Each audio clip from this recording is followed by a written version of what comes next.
Bugünkü mövzumuz, daha doğrusu bölməmiz fiqurların sahəsi bölməsidir. Fiqurların sahəsində birinci mövzumuz odur ki, sahə aksiyomları. Sahə aksiyomları nə deməkdir? Məsələn, sahənin varlığı aksiyomu. Deyir, hər bir sahənin var olması aksiyomudur. Deyir, hər bir sadə fiqurun seçilmiş ölçü vahidi ilə ifadə olunmuş müsbət sahəsi var. Yəni, istənilən bir fiqurun, istər üçbucaq olsun, istər kvadrat olsun, hər bir fiqurun özünün sahəsi var. Yəni, içərisinin bir ölçüsü mü deyim, sahəsi mi deyim, yəni mövcuddur. Sahəsi olmayan bir fiqur yoxdur. Və yaxud da növbəti deyir ki, sahələrin bərabərliyi aksiyomu nə deməkdir? Kongruent deyir fiqurların sahələrdə bərabər. Tutaq ki, 2 dənə üçbucaq götürmüşəm mən. Bu üçbucağın ikisinin də tərəfləri də eynidir, bucaqlar da eynidir. Əlbəttə ki, bunların sahələri də eyni olacaq. Məsələn, bu 50 santimetrin kvadratıdırsa, bu da 50 santimetrin kvadrat eləyəcək. Yəni, sahələrin bərabərliyi aksiyomu. Növbəti hissədə isə deyir ki, sahələrin toplanması aksiyomu.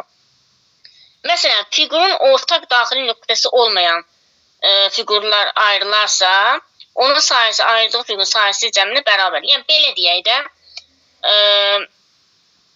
məsələn, 2 dənə fiqurdur, bunların ortaq bir nöqtəsi yoxdur.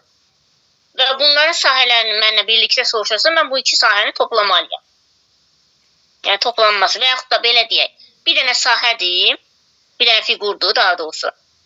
2 dənə hissəyə ayrılır. Məsələn, bu 25-dir sahəsi, bunda da 30-dur.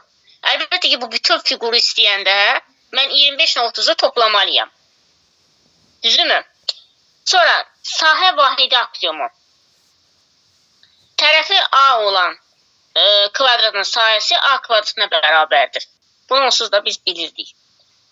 İndi gəlin, növbəti əsas hissəmiz nədir? Bura kimi bir problem yoxdur. Bu bildiyimiz şeylər idi onsuz. Məsələn, deyirik ki, paralelogramın sahəsi. Paralelogramın sahəsi necədir? Paralelogramın demişdik ki, düzbucağın biraz əyilmiş olan hissəsidir. Paralelogramın 2 dənə uzunluğu var, 2 dənə eni var. Uzunluqları eynidir. Məsələn, bu A-dırsa, burada A-dır, bura B-dirsə, burada B-dir.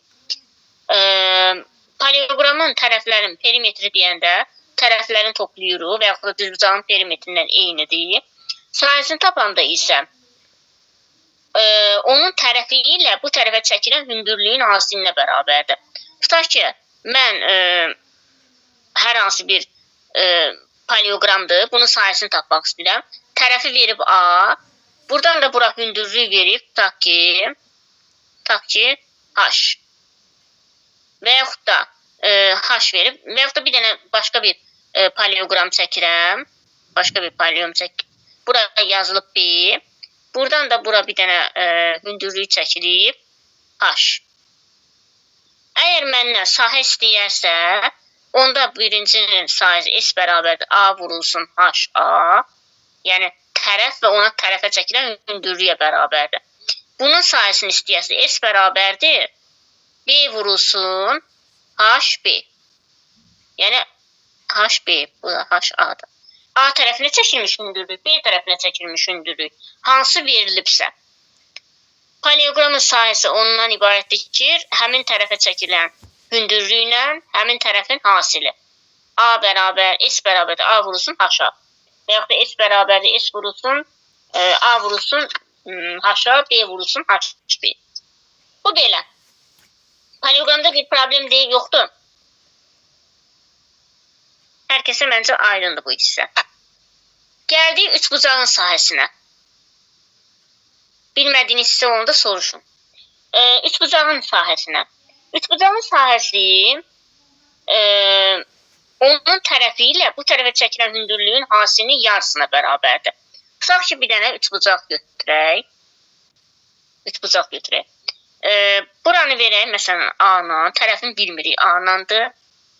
Buradan da bir dənə hündürlük çəkilib H-A deyək. H-A deyək. İndi mənim üçbucağımın sahəsi S bərabərdir. A vurulsun HA bölünsün 2. A vurulsun H-a bölünsün 2. Və yaxud da bunu belə də yaza bilərəm. S bərabərdir 2-də 1 H-a. Belə də yaza bilərəm. Daha doğrusu A vur H-a.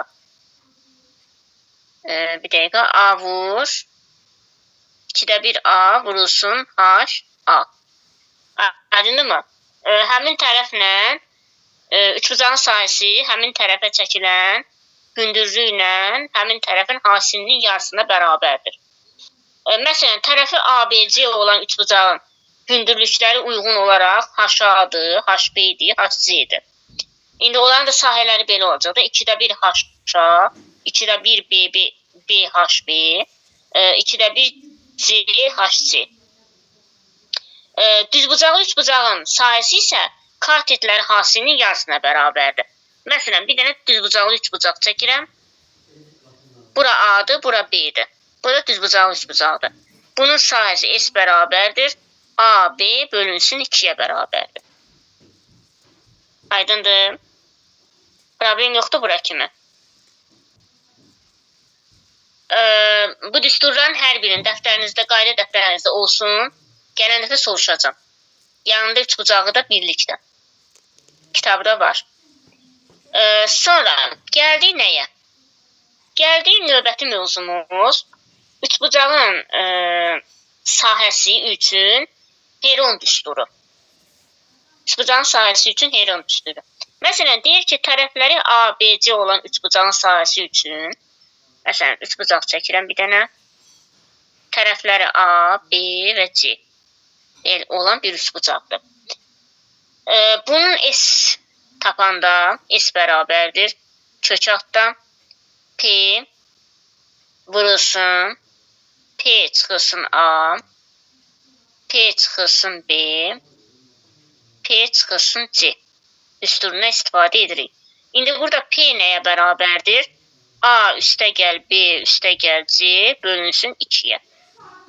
Məsələn, deyək ki, bu düsturu biz bilməliyik. Bu düstur bizim əsas düsturlarımızdan biri olacaqdır. Məsələn, tərəfləri 13, 14, 15 cm üçbucağın sahəsini taparkən nə edəcəyik? Tutaq ki, gəlin bunu sileyim. Məsələn, üçbucaqdır. Tərəfi 13, 14, bir də 15-dir. Bu üçbucağın əvvəlcə P-sini tapaq. P bərabərdir 13, üstə gəl 14, üstə gəl 15. Neçə eləyəcək? 13, 14, 15. Eləyəcək 42. 42-ni də 2-yə böləndə eləyəcək bu 21. Düzdürmü? P-miz tapdıq 21. İndi S-mizi taparkən S bərabərdir kök altdan. P, yəni 21 vurulsun. 21-dən 13 çıxırıq. P-dən A-nı çıxırıq birinci. Nə qaldı? 7 vurulsun. 21-dən 14-ü çıxırıq. Nə qalır? 8 21-dən 14-ü çıxırıq. 7 21-dən 13-ü çıxırıq. 8 21-dən 14-ü çıxanda 7 21-dən 15-i çıxanda neçə qalır? 6. Düzdürmü? Bu da bərabərdir. Görək kök altından nə çıxacaq? Kök altı. Bunları hissələrə ayıraq. Ayıraq ki, 21-i ayırıq 3 vur 7 kimi. Vur 7, vur. Bunu necə yazaq? 8-i yazaq 2 vur 4 kimi. 6-nı da yazaq 2 vur 3 kimi. Düzdür? Bax, 2 dənə 3-ümüz var. Deməli, bir dənə 3 çıxacaq. 4-dən nə çıxacaq? 2 çıxacaq. 2 dənə 2-miz var. Deməli, bir dənə 2 çıxacaq. 2 dənə də 7-miz var. Bir dənə 7 çıxacaq. Cavab da nə elədi? Cavab eləyəcək 3 vur 7 vur 4, 84 santimetrin kvadratı. Əslində, mən bunların hamısını vurub, sonra da kökdən çıxarda bilərdim. Amma bu daha rahat yoldur. Bu daha rahat yoldur ki, bu formada çıxartmaq. Hissələrə ayırıram, sonra 2 dənə rəqəmdən bir rəqəm çıxır. Belə, bugünkü dərsimiz bura kimi. Kimisə aydın olmayan hissə varsa, sual varsa, desin təzədən izahını verim. Əsas düsturları əzbərləməkdir. 4-5 dənə düsturu dəftərinizdə olsun və onları bir-bir öyrənsiniz, gələn dəfə də soruşacaq. Aydındır.